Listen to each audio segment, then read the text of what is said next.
Pale kwenye kivuko cha kujitegemea ndipo ile kanuni yetu kuu ya angalia kulia, kushoto, kulia tena. Kama ni salama ndipo unafanya nini? Unavuka.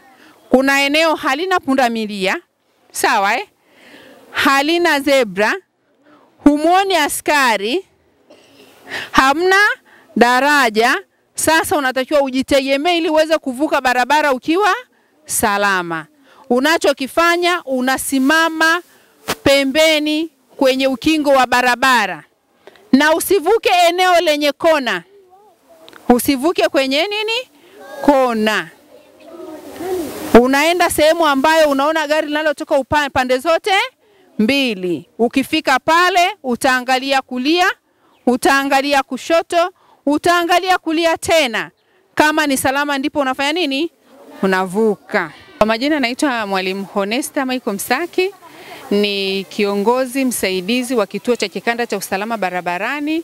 Ni kituo kinachosimamia nguzo zote za usalama barabarani, lakini kwa leo tuko jijini Mbeya tukiwa tunasimamia ile nguzo ya watumiaji wa barabara ili waweze kuwa salama.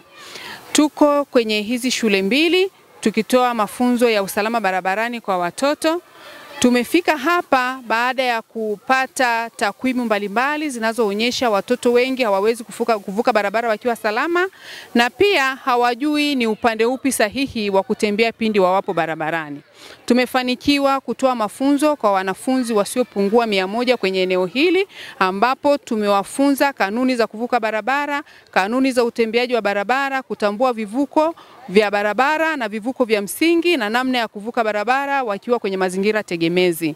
Tumefanikiwa kutoa vitu mbalimbali ambavyo wataendelea kuvitumia kwa ajili ya kuhakikisha kwamba wako salama pindi wawapo shuleni na mazingira mengine ya barabarani. Mimi kwa jina naitwa Mwalimu Bahati Kosa Msimkonda, ni mwalimu mkuu msaidizi katika shule ya msingi Mkapa.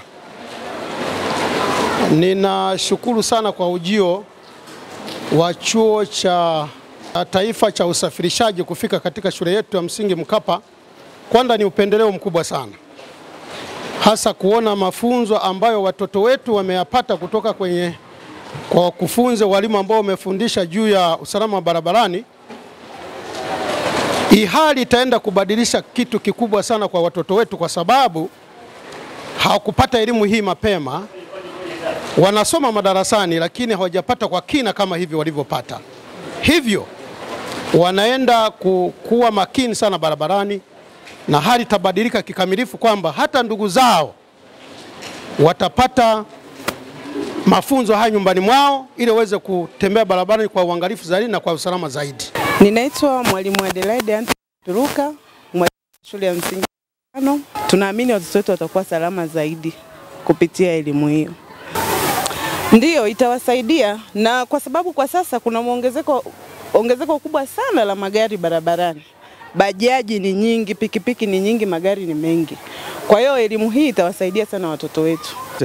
Kwa majina naitwa Sergeant Andrea, natoka ofisi ya RTO kitengo cha usalama barabarani upande wa elimu. Tumekuja katika shule ya msingi Muungano na Meta kutoa elimu. Nimeambatana na wakufunzi kutoka chuo cha usafirishaji Dar es Salaam NIT. Kwa pamoja tumekuja kuendeleza dozi ambayo jeshi la polisi na vitengo vingine tunatoa elimu, lakini ujio wa hawa wenzetu kutoka chuo cha usafirishaji ni chachu. Hivyo basi wako mkoani kwetu Mbeya kuendelea kutoa elimu na mashule mbalimbali. Hivi leo tutatoa elimu shule takribani 5. Hatimaye kesho tutatoa tena elimu kulingana na muda. Lakini kwa kifupi tumefurahishwa na ujaji hao walimu. Peke yetu ndio tunatoa elimu, lakini kwa ujio wa hao wenzetu ni chachu. Yale waliokuja nayo na sisi ambao tulikuwa tunazidi kueleza katika haya mashule, tukijumlisha kwa kweli tunapata changamoto moja nzuri sana. Kama ulivyoona walimu na watoto leo wanapokea elimu na kuuliza vile vile maswali. Yote hii inaonyesha kwamba wanapokea na kuelewa kile ambacho wamekuja nacho wenzetu na sisi jeshi la polisi mkoa wa Mbeya.